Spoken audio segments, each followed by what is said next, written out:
Hi everyone, it's Anshika this side. I have scored 98 marks in science, and today's video I'm gonna tell you how you can learn and memorize your SST answers like a pro, like a topper. Okay? I myself have scored 98 marks in SST, so I'm gonna help you in this journey of your SST. So let's get started with the video and make sure to subscribe to this channel.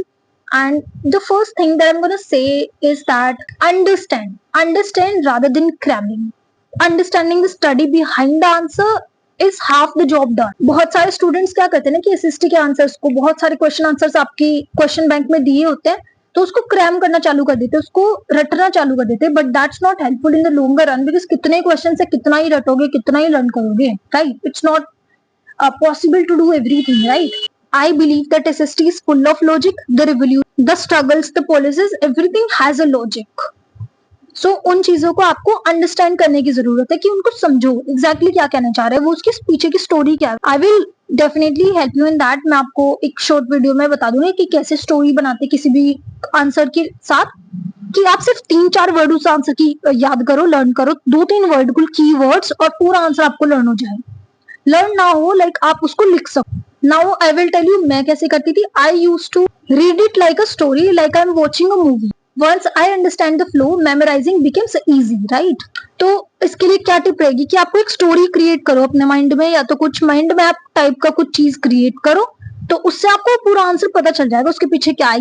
ये main character, ये revolution है, इसकी कौन कौन party थी involve, कौन कौन लोग थे इसमें, राइट? कौन किसने ये शुरू करा, कौन सी डेट में शुरू करा, ऐसे माइंड मैप से क्रिएट करने की कोशिश करो तो वो चीजें याद हो जाती हैं. Second thing is chunking technique. कोई भी आंसर है, बहुत बड़ा आंसर है आपके पास, तो आप उसको ना चंक करो, आप उसको पार्ट्स में डिवाइड करो. लाइक पहले आपने इंट्रोडक्शन पढ़ा कि ओके फ्रेंच रिवोल्यूशन है, ये रिवोल्यूशन है, उसका स्टार्टिंग कैसे है, कौन सी डेट पे हुआ, क्या हुआ, कब हुआ, किसने किया, ये सब कुछ.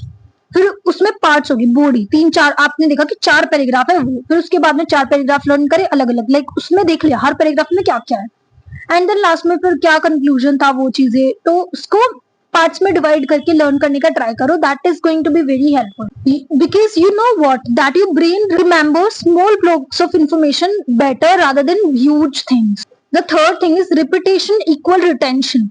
कि आप 1 to 7 रूल फॉलो कर सकते हो, जिसमें कि क्या है, अगर आप डे 1 में आज ये चैप्टर पढ़ रहे हो तो आप उसको सेकंड डे पे एक बार वापस पढ़ोगे. आप आज आपने ये चैप्टर पढ़ा है, चैप्टर 1 ऑफ हिस्ट्री और सिविक्स और एनीथिंग, कल को आप वापस पढ़ोगे वो एक बार चैप्टर. आज आपने अगर उस चैप्टर को 2.5 घंटे में पढ़ा था, तो कल आप उस चैप्टर को 1 घंटे में पढ़ोगे या 40 मिनट में पढ़ोगे, राइट? फिर 7th डे पे आप उस चैप्टर को वापस पढ़ोगे, और अब तक आपके शॉर्ट नोट्स उसके बन जाने चाहिए 1-1.5 पेज का, तो आप उस चैप्टर को 15 से 20 मिनट में खत्म कर दोगे. इतने आपके एग्जाम्स आएंगे ना, आप उस चैप्टर को 5-5 मिनट में कंप्लीट करोगे, and that is going to be very helpful. Fourth step is write to remember. Because कई बार क्या होता है कि हम चीज कुछ पढ़ लेते हैं ऊपर ऊपर से, लेकिन वो हमें रिटेन नहीं हो पाती, वो हमारे दिमाग में याद नहीं हो पाती हमें. उससे क्या होता है ना कि अगर आप लिखते हैं तो आपको मसल मूवमेंट होता है, उससे आपका ब्रेन रिटेंशन अच्छा होता है. बिकॉज अगर आप कुछ चीज लिख के, आपने देखोगे ना बहुत सारे स्टूडेंट्स जब एग्जाम भी आ जाते हैं तब तक भी अपने नोट्स बना रहे होते हैं, लिख रहे होते हैं उन चीजों को, राइट? क्यों लिख रहे होते हैं? बिकॉज उससे उनके दिमाग में उसको याद होता है. अगर वो लिखता है तो उनको याद होती है वो चीजें, राइट? सो आप चीजों को लिख सकते हो. That is going to be very helpful for you. Next thing is make custom notes. जैसे कि मैंने पहले भी बोला कि इतने ज्यादा नोट्स बनाने की आपको कोई जरूरत है नहीं कि आप 10-10, 15-15 पेज के नोट्स बना रहे हो. सिंगल पेजर नोट्स बनाओ. I will make a separate video if you want on how to make short notes of 1 page. मतलब एक पेज में एक पूरे चैप्टर को कैसे कंप्लीट करा जाए, राइट? शॉर्ट नोट्स कैसे बनाएं, तो उसमें मैं डेफिनेटली एक वीडियो लेकर आ जाऊंगी इफ यू वांट. अदरवाइज सी, आपको क्या करना होता है ना कि जो भी इंपॉर्टेंट चीजें हैं, जो कैरेक्टर्स हैं, जो प्लॉट है, जो मेन चीज है, जो पर्पस था उस चीज का, वो सारी चीजें लिख देते हैं उस पेज पे, एंड जो भी डेट्स होती है सब कुछ, सो दैट आप उसको याद कर सकें. उसके अलावा आपको कुछ और याद ना करना पड़े, और उन चीजों को देख के आपको पूरा आंसर याद आ जाए. नेक्स्ट थिंग इज टीच और recite aloud. When you teach somebody else, when you teach someone, it helps you to retain your information better. So या तो अपने दोस्तों के साथ अगर आप ग्रुप स्टडी कर रहे हो तो फिर उनको पढ़ाने का ट्राई करो, कि उनको समझाओ वो चीज, या तो फिर क्या करो अकेले भी अगर पढ़ रहे हो तो रिसाइट दैट थिंग अलाउड. तेज बोलकर एक बार वो अपने आप को ऐसे समझाने का. Okay, like for example, French revolution is this, like this. Okay, you have to teach your self.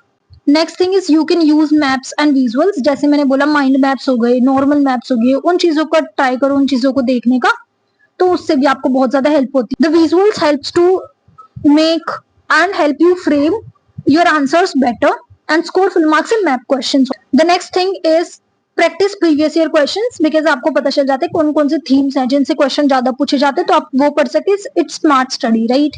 आपको पहले ही इतना सीबीएसई हर बार क्वेश्चन प्रोवाइड करता है, आपको पता रहता है कि किस टाइप के क्वेश्चन हर साल बनते हैं, तो उसी टाइप के बनेंगे, उससे कुछ अलग तो होएगा नहीं. I did last 15 to 10 years of sample papers and previous year questions, so you can do it too.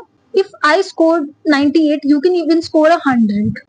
SST, it's not about rectification, it's about smart study techniques and you have got this. Okay, so definitely आपको इस तरीके से अगर आप पढ़ेंगे तो आपकी long term के लिए मेमोरी रिटेंशन पावर अच्छी हो जाएगी and you can definitely revise things like this. Okay, so that's all for today's video. I hope you like this, and if you really did, please make sure to subscribe to this channel, recommend this video to your friends, and share this video with your friends. Recommend this video to your friends and like and share this video. Okay, that's all.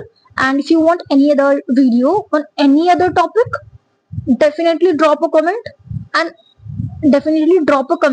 I will surely make a video on that. Okay, so yeah, that's all for today's video. I hope to meet you next time.